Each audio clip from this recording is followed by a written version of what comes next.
Hello student, this is Pawan Kumar Gupta from Sunshine Senior Secondary School, and in this video we start the new chapter your English book. The chapter name is Brave in Life, Brave in Death, यानी ज़िंदगी में बहादुर या बहादुरी या फिर मरते हुए भी बहादुरी। ठीक है। सो इन चैप्टर स्टार्ट करने से पहले मैं कुछ क्वेश्चन पूछना चाहूँगा। इनमें से किन लोगों ने नीरजा मूवी देखी है? अगर जिन लोगों ने नीरजा मूवी जो आई थी बॉलीवुड में, जिन लोगों ने नीरजा मूवी देखी है, तो मैं बोल सकता हूँ कि उन लोगों को ये स्टोरी काफ़ी अच्छी तरीके से समझ में आएगी, क्योंकि ये जितनी स्टोरी है they all based on story okay Neerja. ये नीरजा बनोट एक छत्तीसगढ़ की लेडी हैं जो कि काफ़ी sensitive and composite young women थी, जो कि पूरे वर्ल्ड के लिए एक मिसाल इन्होंने दिया है। And she is very brave women. इनके पूरी जीवनी के बारे में और इन्होंने क्या योगदान दिए हैं, इन सब के बारे में इसमें चर्चा की गई है। सो लेट्स स्टार्ट। अगर जिन लोगों ने नीरजा मूवी देखी है उन लोगों को तो काफ़ी आसानी से समझ में आएगा ये स्टोरी, अदरवाइज़ कोई बात नहीं, देखते हैं आगे चल के। So let's start. Neerja Bhanot was born to Harish and Rama Bhanot on 7 September 1963 in Chandigarh. Neerja Bhanot was born, Neerja Bhanot पैदा हुई थी हरीश और रामा भनोट पर के घरिया ऑन 7 सितंबर 1963 ईस्वी में इन चंडीगढ़। कहाँ पे? चंडीगढ़ में, पंजाब की राजधानी। Later the family moved to Mumbai. इसके बाद कुछ दिनों बाद जो उनकी परिवार थी वो मूव हो गई। कहाँ? मुंबई, यानी मुंबई रहने लगी, शिफ्ट होने लगी। दे कॉल बॉम्बे, जिसको आप क्या बोलते हैं? बॉम्बे बोलते हैं। Neerja was a sensitive and compassionate young women. जो नीरजा थी वह काफ़ी सेंसिटिव, मतलब लोगों की भावनाओं को समझने वाली। ठीक है। एंड कंपोसिनेट मतलब होता है, कंपोसिनेट यहाँ पे दिया जिसमें सफरिंग और सिंपैथी। जो आदमी कोई गुजर रहा है किसी कठिनाई से तो उसको सिंपैथी देना, जिज्ञासा देना। ठीक है। और उसकी भावनाओं को अच्छी तरीके से समझना। ठीक है। यंग वुमेन एक औरत थी। हर इनर ब्यूटी, उनके अंदर की जो ब्यूटी थी, and arrange marriage in 95, sorry यहाँ पे थे हम लोग। Her inner beauty reflected on her serene. जो उनकी अंदर की खूबसूरती थी वो प्रतीत हो रही थी ऑन हर सेरेन, उनके सेरेन मतलब गंभीरता या फिर शांत स्वभाव उनका उनके ब्यूटी से अंदर से झलक रही थी। ब्यूटीफुल फेस उनके सुंदर चेहरे पे। Following a conventional arrange marriage in 1985। Conventional मतलब होता है पारंपरिक। ठीक है। पारंपरिक, इन्होंने जैसे कि पारंपरिक शादी की, मैरिज की, अरेंज मैरिज जो कि था इन 1985, 1985 में। She joined her husband in the gulf. उन्होंने अपने पति के साथ किस में रहा? गल्फ में रहा। Under the strain of dowry pressure. Strain मतलब होता है दबाव। ठीक है। या प्रेशर और स्ट्रेन मतलब सिनोनिम्स है।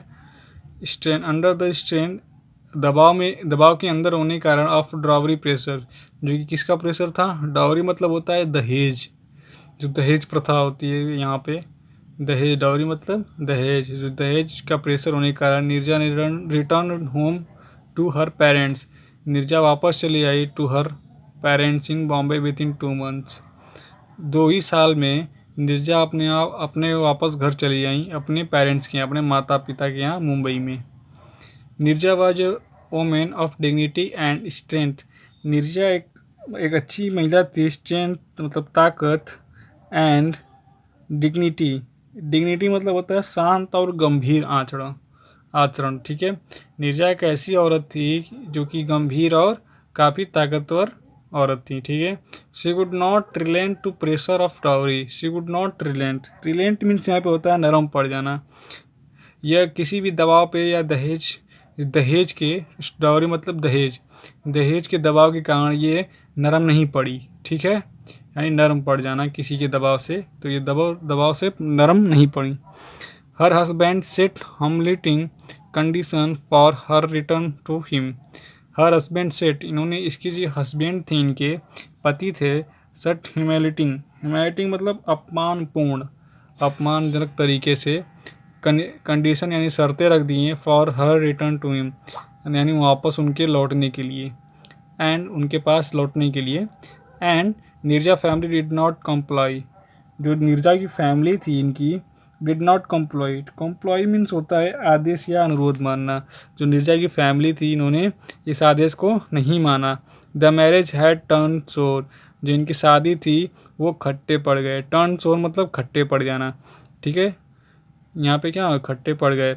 Neerja decide to move on in life, Neerja ने निश्चित किया कि अपनी लाइफ में क्या करेंगी, आगे बढ़ेंगी, मूव ऑन करेंगी। And she signed a modelling contract, और उन्होंने एक से साइन किया मॉडलिंग कॉन्ट्रैक्ट के लिए। A little later the undertook the training for a flight purser with Pan Am immensely, कुछ ही समय बाद शी अंडरटुक द ट्रेनिंग, उनको ट्रेनिंग दिया गया for a flight purser. Flight purser मतलब होता है जो जहाज़ में वो सबकी देखभाल करने के लिए, सब एयर होस्टेज जानते होंगे आप लोग, एयर होस्टेज उसको पर्सर बोलते हैं, ठीक है, जो देख रेख करते हैं यात्रियों का, उसको फ्लाइट पर्सर बोलते हैं, ठीक है।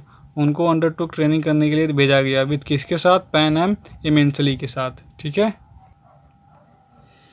नेक्स्ट है Neerja met responsible and committed flight attendant. Neerja एक अच्छी रिस्पॉन्सिबल मतलब पूरी तरह से रिस्पॉन्स लेना किसी की, रिस्पॉन्सिबल बनी, and committed flight attendant. Committed means यहाँ पे होता है संलग्न यानी जुड़े होना। एक फ्लाइट अटेंडेंट मतलब जो कि जो जितने लोग थे वहाँ के, उनके एक कमिटेड, एक अच्छी रिस्पॉन्सिबल बनी, ठीक है। ऑन 5 सितंबर 1986, 5 सितंबर 1986 में she had return from a day long shoot for a modelling.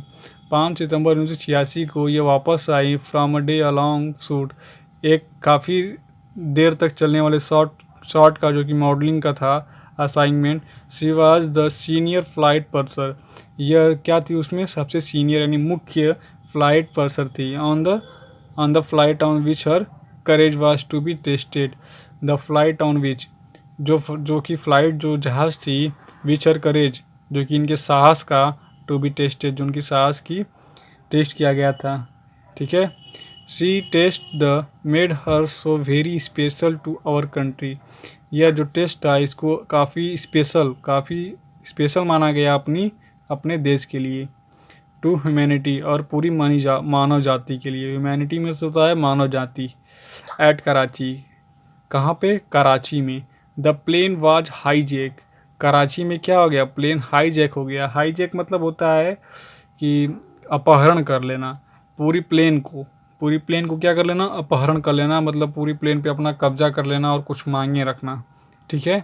Bye 4 heavenly armed terrorist, किसके द्वारा, 4 हैवेली आर्म्ड मतलब हथियारबंद आतंकवादी, 4 हैवेली मतलब काफ़ी ताकतवर हथियारबंद आतंकवादी।